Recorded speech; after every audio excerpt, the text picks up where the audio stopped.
Being up over the thing to remember. The scene starts to tumble to the sound of the drums. Oh boy, there ain't no need to fight a silent ring. It ain't no big thing, just show her a little.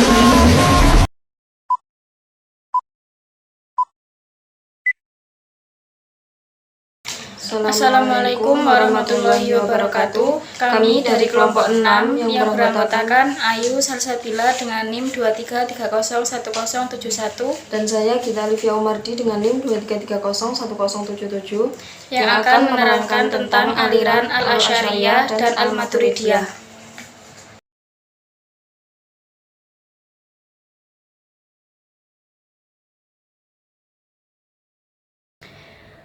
Di sini saya akan menerangkan tentang Al-Asy'ariyah. Al-Asy'ariyah adalah suatu reaksi terhadap aliran Mu'tazilah, dan ajaran pokok dalam aliran ini terdiri dari zat dan sifat-sifat Tuhan, kebebasan dalam berkehendak, akal dan wahyu, kebaikan dan keburukan, serta kodimnya kalam Allah Subhanahu wa Ta'ala, wujud Allah, keadilan dan kebaruan alam, dan kedudukan orang yang berbuat dosa.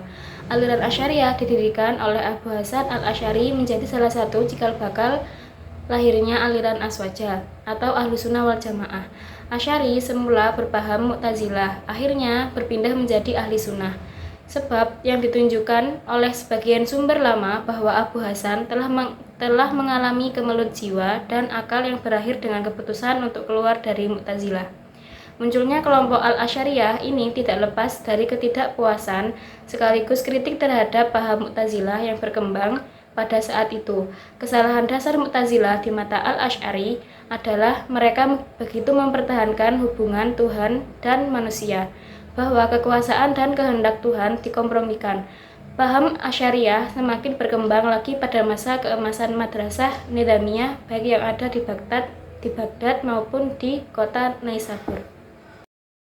Doktrin ajaran aliran Asy'ariyah yang pertama yaitu sifat-sifat. Menurutnya, Tuhan memiliki sifat sebagaimana disebut di dalam Al-Quran, yang disebut sebagai sifat-sifat yang azali, qadim, dan berdiri di atas zat Tuhan. Yang kedua, kekuasaan Tuhan dan perbuatan manusia. Aliran Asy'ariyah meyakini manusia tidak memiliki kekuasaan untuk menciptakan sesuatu kecuali dengan adanya daya dan upaya dari Allah Subhanahu wa Ta'ala. Yang ketiga, keadilan Tuhan di akhirat. Aliran ini berpandangan bahwa penentuan nasib manusia di akhirat merupakan hak mutlak Allah Subhanahu wa Ta'ala untuk menentukan hak itu dengan segala kuasanya. Yang keempat, melihat Tuhan di akhirat. Paham aliran Asy'ariyah membuat keyakinan bahwa melihat zat Tuhan adalah kegembiraan paling tinggi bagi manusia di akhirat kelak. Yang kelima, dosa besar. Aliran ini meyakini bahwa orang Islam yang melakukan dosa besar layak disebut fasik, dan soal kemungkinan ia masih mungkin menerima ampunan atau tidak tergantung kepada kehendak Allah Subhanahu wa Ta'ala. Al-Maturidiyah adalah aliran pemikiran kalam yang berpegang kepada keputusan akal pikiran dalam hal-hal yang tidak bertentangan dengan syara'.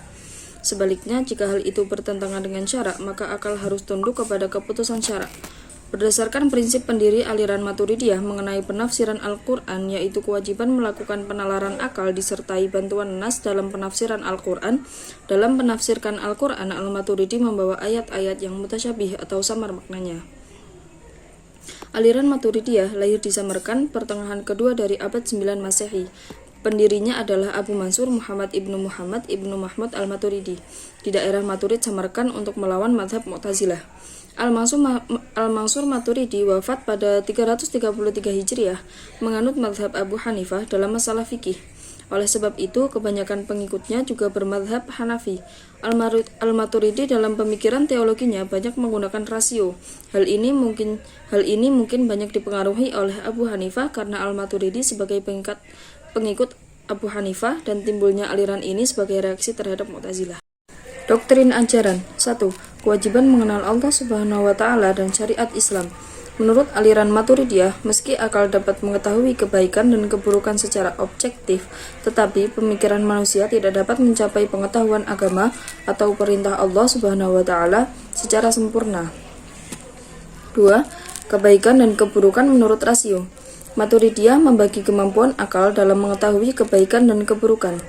3. Perbuatan manusia. Aliran Maturidiyah memandang bahwasanya perwujudan perbedaan itu terdiri dari dua hal, yaitu perbuatan Allah Subhanahu wa Ta'ala dan perbuatan manusia. 4. Janji dan ancaman. Allah memberi ancaman neraka kepada pendosa dan menjanjikan surga bagi orang-orang yang beramal baik. Perbedaan Al-Asy'ariyah dan Al-Maturidiyah. Hampir semua persoalan akidah tidak ada beda antara Asy'ariyah dengan Maturidiyah. Bahkan sederhananya, Asy'ariyah adalah Maturidiyah dan Maturidiyah adalah Asy'ariyah. Hanya ada beberapa persoalan fur'iyah yang amat sedikit. Salah satunya ialah persoalan al-amnu wal iyas, atau aman dari siksa dan putus asa dari rahmat Allah. Menurut Asy'ariyah, al-amnu min makarillah yaitu seseorang yang meyakini dan mengikat di dalam hatinya bahwa ia akan aman dari siksa Allah atau dari neraka, padahal senantiasa melakukan dosa. Menurut Maturidiyah, al-amnu min makarillah ialah seseorang yang merasa aman dari azab Allah karena prasangkanya bahwa Allah tidak mampu menyaksikannya dan tidak mampu melaksanakan ancamannya. Bila ditinjau lebih lanjut, perbedaan dari dua mazhab ini hanya sebatas ta'rif atau pengertian. Sekian dari kami kelompok 6. Wassalamualaikum warahmatullahi wabarakatuh.